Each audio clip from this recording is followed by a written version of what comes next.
अब एक बात सावधानी से सुनिएगा, शायद शिव महापुराण के माध्यम से अभी तक ये बात सामने नहीं आई, पर शिव पंचायत कथा में आ रही है। जितने आस्था चैनल पर कथा सुन रहे हो, जितने फेसबुक और यूट्यूब पर सुन रहे हो, और जितने इस छत्तीसगढ़ की पावन धरा पर बैठकर सुन रहे हो, बहुत सावधानी से सुनना। एक प्रश्न हमारे भीतर खड़ा होता है, जब हम सूर्य नारायण भगवान को अर्घ देते हैं, जल चढ़ाते हैं, तो वो जल पृथ्वी पर जब गिरता है तो उसके छींटे हमारे शरीर पर लगते हैं। क्या वो ठीक है? क्या वो श्रेष्ठ है?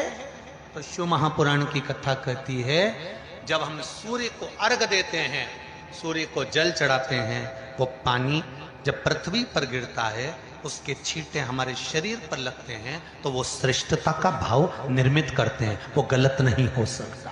कारण अब वो भी समझ लीजिए।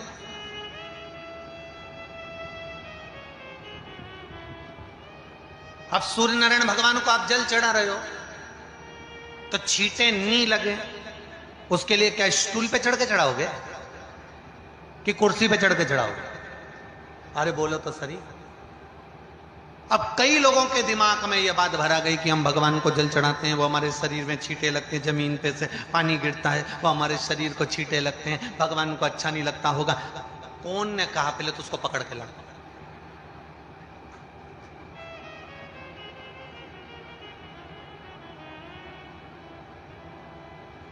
क्योंकि मेरे राम जी महाराज, मेरे भगवान कृष्ण,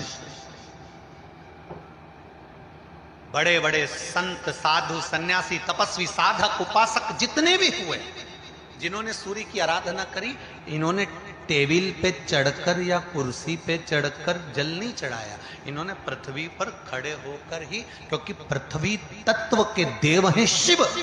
जब हम मृत्यु लोक पर खड़े होकर, पृथ्वी पर खड़े होकर भगवान शंकर का भाग पृथ्वी तत्व को धारण कर कर जल को हाथ में लेकर जब समर्पित करते हैं, और जो जल नीचे गिरता है वो शरीर पर अगर लगता है तो हमको उसका आशीर्वाद ही प्राप्त होता है, दोष नहीं लगता। पर लोगों ने इसको विपरीत कर दिया। कि कौन ने विपरीत करा? कई लोगों ने इसको विपरीत कर दिया।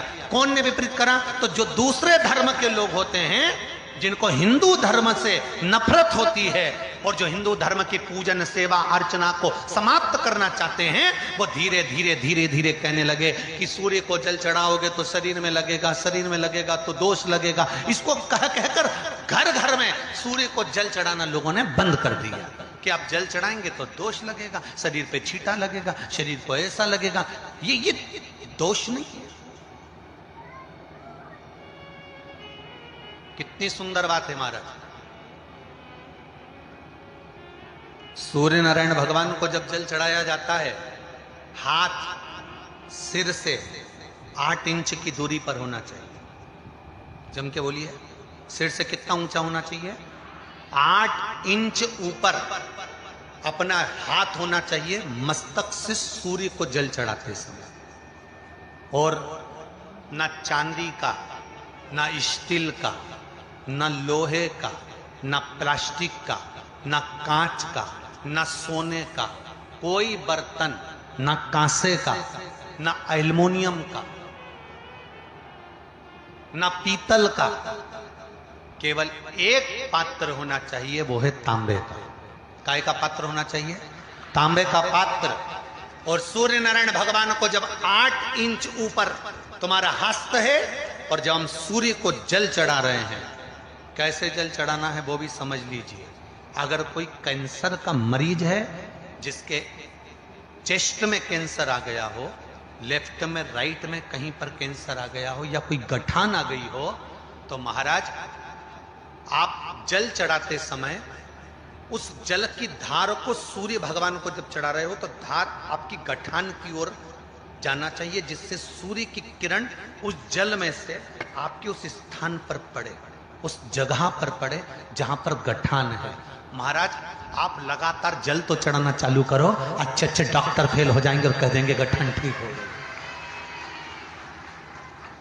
आपका लीवर और किडनी गड़बड़ कर रहा है, आप प्रतिदिन, आपका स्वास्थ्य गड़बड़ रहता है, आप प्रतिदिन ये ज्योतिष शास्त्र के अंतर्गत, रत्न शास्त्र के अंतर्गत ये रत्न शास्त्र, ज्योतिष शास्त्र, रंग शास्त्र जो हमारे यहाँ है, रंगों के हिसाब से ये जितने रत्न होते हैं, माणिक हुआ, मोती हुआ, नीलम हुआ, मूंगा हुआ, पुखराज हुआ, ये क्यों कहते हैं ये पीला है, ये सफेद है, ये नीला है, ये लाल है, इसको शरीर में क्यों पहनाते हैं? उसका कारण होता है कि जब शरीर में पहनते हैं, सूर्य की किरण उसमें पड़ती है, हमारे शरीर पर वो कलर का इफेक्ट पड़ता है, उस कलर को शरीर पर लगता है, और शरीर पर लगता है तो हमारा शरीर धीरे धीरे, हमारी जो इंद्रियां हैं वो सही होने लगती हैं, काम सही होने लगता है। तो आप कहते हो ना, मैं कौन सा नक पहनूं, मैं कौन सा मोती पहनूं, मैं कौन सा पुखराज पहनूं, मैं कौन सा नीलम पहनूं, वो ज्योतिष शास्त्र के अंतर्गत, रत्न शास्त्र के अंतर्गत जितने रत्न हम पहनते हैं, ये केवल उस किरण के लिए ही तो पहनते हैं कि जो सूर्य की किरण मिले, उस किरण का प्रभाव हमारे शरीर पर पड़े।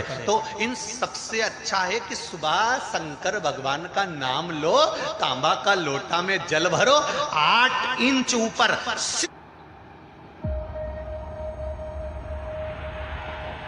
It all started from here. सिर से हाथ होना चाहिए, और सूर्य नारायण भगवान का दर्शन साधारण नहीं, जो जल तुम चढ़ा रहे हो, वो जल की जो धार आ रही है उसमें सूर्य का दर्शन होना चाहिए, तो कैंसर की बीमारी कभी नहीं हो सकती। लीवर, किडनी, हार्ट, आपके हार्ट में अगर तकलीफ है, डॉक्टर ने कह दिया कि इसमें नस चोक है, आपको कहीं ना कहीं छल्ला डलेगा, आपको कह दिया इसमें कुछ ना कुछ प्रॉब्लम आ रही है, आप सूर्य को अर्घ देना चालू कर दो, सूर्य को जल चढ़ाना चालू कर दीजिए। आप सूर्य को जल चढ़ाओ, वो जल की जो तरंग आ रही है, वो जल जो निकल कर जा रहा है, उसकी जो किरण आपके हृदय पर, आपकी छाती पर पड़ रही है, नाड़ियों में पड़ रही है, नसों में पड़ रही है, उसका बल देखो तो सही। 1 महीना लगातार चढ़ाओ, तो 15 दिन 20 दिन कर तो देखो। क्यों राम जी महाराज जल चढ़ाते थे, क्यों भगवान कृष्ण जल चढ़ाते थे सूर्य को, क्यों दशरथ जी महाराज जल चढ़ाते थे, क्यों कश्यप ऋषि जल चढ़ाते थे सूर्य को, सारे 33 कोटि देवता, सारे ऋषिवर, साधु संत सन्यासी तपस्वी साधक उपासक सब भगवान सूर्य को अर्घ दिया करते थे। क्यों देते? किस लिए?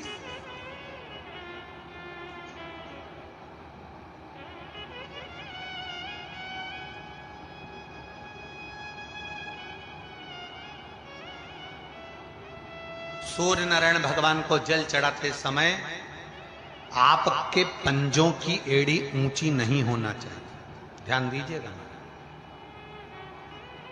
आपका पंजा पांव का पूरा की पूरा जमा होना चाहिए भूमि पर। हाथ कितने इंच ऊपर? 8 इंच ऊपर होना चाहिए। जल जो गिरे, सूर्य की किरण, सूर्य का दर्शन उस जल की रोशनी में करना चाहिए। क्या होगा उससे? जिस बच्चे को आंख में चश्मा लगा हो, मोटे से मोटा चश्मा लगा हो, छूट नहीं रहा हो, तो थोड़े दिन उसको सूर्य का अर्घ चढ़वाना चालू कर दो और जल में से सूर्य का दर्शन कराना चालू कर दो। सूर्य का दर्शन जल में से 2 महीना 2.5 महीना बहुत है, आंख की रोशनी बढ़ जाएगी, चश्मा हट जाएगा। आप कर देखिए। अब एक प्रश्न और खड़ा होता सूर्य को अर्घ देने। गुरुजी, पंचदेव पंचायत में सूर्य नारायण भगवान शंकर की पंचायत में हैं। सूर्य नारायण को हम फ्लैट में रहते हैं, हम फ्लैट के अंदर रहते हैं, तो हम फ्लैट में रहते हैं, हमारे यहाँ अगर छज्जा नहीं है, हमारे यहाँ जगह नहीं है, तो हम सूर्य को अर्घ कैसे दें? तो महाराज खिड़की तो होगी, अगर घर में फ्लैट में पानी ढुलेगा और आप लोग नहीं समेट सकते तो एक बाल्टी रख लो, एक पात्र रख लो, पर सूर्य नारायण भगवान को अर्घ देकर रोशनी शरीर पर पड़ना चाहिए। जिंदगी में कभी कोई बड़ी बीमारी नहीं आ सकती। कितने लोग देते हैं सूर्य को अर्घ? जरा हाथ उठाओ। बहुत बढ़िया, बहुत जोरदार।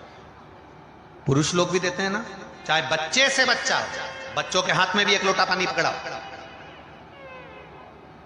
घर में छोटे बच्चे हो ना, उनको तांबे का लोटा दो, पानी दो, जा बाहर खड़े हो जा, 1 लोटा पानी चढ़ा के। पहले दिन आप स्वयं बच्चे के साथ बाहर खड़ी हो, ओटले पर, घर के बाहर खड़ी हो, छत पे खड़ी हो या घर के बाहर खड़ी हो, और बच्चे से कह लो चढ़ाओ बेटा, देखो ऐसा हाथ 8 इंच ऊपर करिए, तांबे का लोटा लेकर पानी धीरे धीरे डोलना है, जैसे वो स्लो मोशन के सीन नहीं होते नाटक में, ये एकदम धीरे धीरे, बस नहीं तो मालूम पड़े छोरा छोरी एक साथ उंडेल के नहीं। जल चढ़ाते समय उस पानी में से सूर्य की किरण पड़ना चाहिए, सूर्य की। एक बात और कहना चाहूंगा, अगर आप लोग स्वीकार करेंगे तो, अगर कहीं आपको लगता हो कि बच्चा पढ़ने में कमजोर है, विद्या में कमजोर है, रिजल्ट अच्छा नहीं आ रहा, पढ़ने में कमजोर है,